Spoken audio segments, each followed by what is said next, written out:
Bonjour, je m'adresse à toutes les personnes aujourd'hui qui ne savent plus quoi penser de la situation actuelle. Il est temps de reconquérir notre liberté, l'heure des braves. Le moment est venu d'assumer ses choix pour la liberté et la paix. Je m'appelle Noël Lapierre, je suis président du MPAI7. J'ai beaucoup d'interrogations par rapport à ce qui se passe aujourd'hui. Donc une des premières, c'est que je ne comprends pas la réaction des partis politiques. J'entends parler Florian Philippot, des Patriotes, c'est quelqu'un que j'apprécie dans son discours, mais je suis surpris dans ses discours qui ramènent tout aux Patriotes. Pareil pour Nicolas Dupont-Aignan, d'ailleurs je les appelle à prendre contact avec nous, Jean-Luc Mélenchon, François Asselineau, Marine Le Pen, les députés de l'équipe gouvernementale En Marche.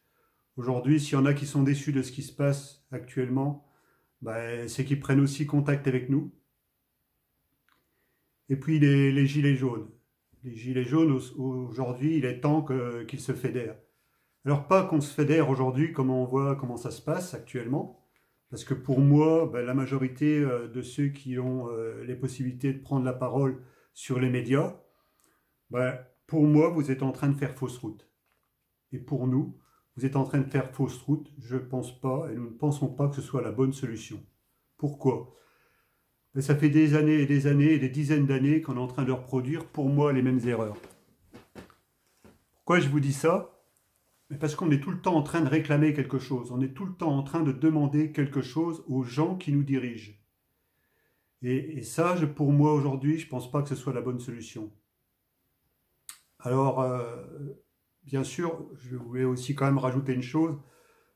Quand je parle, c'est pas toujours facile d'avoir les retours dans les mots que je dis, parce qu'en fait, j'entends rien de l'oreille gauche et j'ai perdu 80% des aigus sur la droite.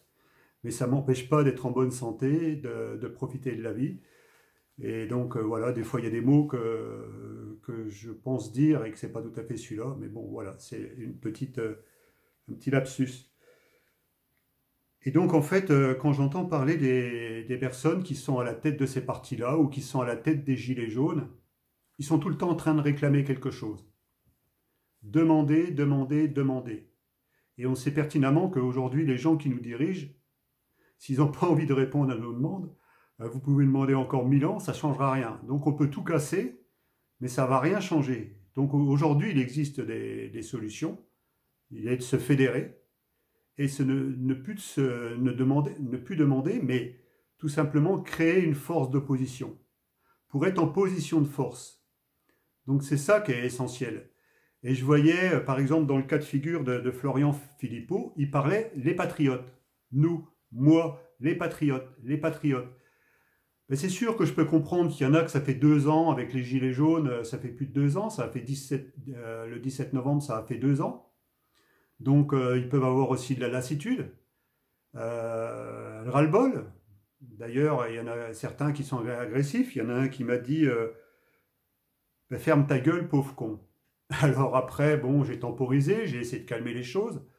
J'ai essayé de comprendre pourquoi il réagissait comme ça, et c'est légitime. Mais en même temps, il ne connaît pas mon vécu. Il ne sait pas qui je suis. Donc ça, c'est important quand il s'adresse à moi d'une telle agressivité. Je suis un peu surpris. On en est là aujourd'hui. On est en train d'agresser. Les gilets jaunes sont en train de s'énerver après les commerçants. Ils sont en train de dire c'est bien fait pour eux. Comment on peut dire des choses comme ça? Je trouve ça pas juste. C'est pas parce que les commerçants, à un moment donné, n'ont pas suivi les gilets jaunes que ils n'ont pas le droit de travailler, ils n'ont pas le droit d'avoir la parole aujourd'hui, ils n'ont pas le droit de s'exprimer. Aujourd'hui, l'essentiel, c'est d'être solidaire. C'est d'être vraiment solidaire. Donc, il faut sortir un peu des carcans qu'on est en train de reproduire. C'est-à-dire, à partir du moment où on se reconnaît au nom des patriotes, ça veut dire que c'est nous. Moi, je n'ai pas la science infuse. Dans ce qu'on est en train de faire, moi, je suis président d'un parti politique, mais je vous garantis que la priorité pour moi aujourd'hui, c'est de se fédérer, de parler d'une voix commune. L'essentiel, c'est pas de voir ses intérêts personnels. C'est pas ça l'essentiel. Parce qu'en fait, si on voit son intérêt personnel au travers d'un parti politique, on va reproduire ce qui a toujours existé. C'est-à-dire, on va retomber dans quelque chose qui est le pouvoir et l'abus de pouvoir, l'abus d'argent. On va retomber dans quelque chose qui a toujours existé. Donc, il faut changer de fonctionnement. Aujourd'hui, dans toutes mes étapes de la vie, je m'en fiche un peu de tout ça. Bien sûr que si je peux avoir du pouvoir, peut-être que je ne signerai pas avec ça. Peut-être que si j'ai de la reconnaissance, c'est pas quelque chose que je vais rejeter parce que je l'ai déjà vécu ça. Mais je vais vous raconter rapidement mon histoire. J'ai vécu des événements très importants, très graves. Avant mon naissance, mon père il a fait une NDE, juste avant, 1 mois et demi avant que je naisse.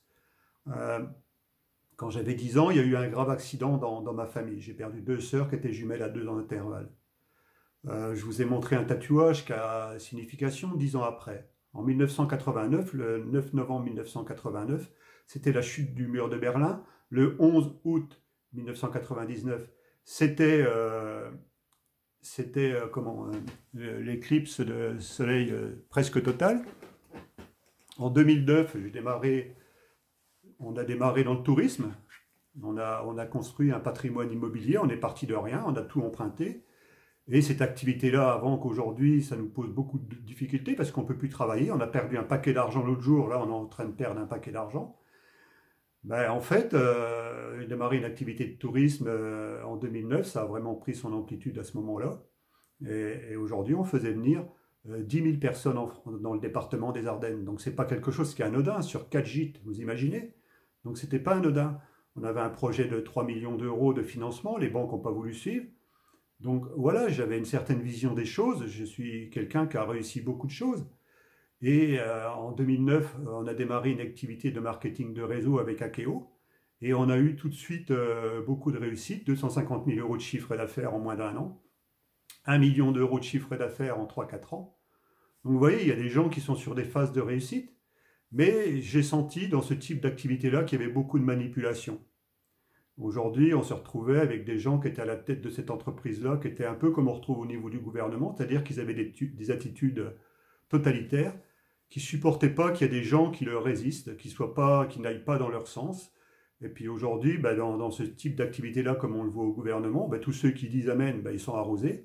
Et puis tous ceux qui sont capables de se prendre en main, qui sont capables de se défendre, de s'auto-diriger, en fait, on a tendance à les mettre de côté et ne pas les laisser s'exprimer. Je voyais un peu ma vidéo qui était en train de cliquer, je me demandais si ça allait pas couper. Je vais en rester là, je vais voir un peu ce que ça signifie, je vais reprendre.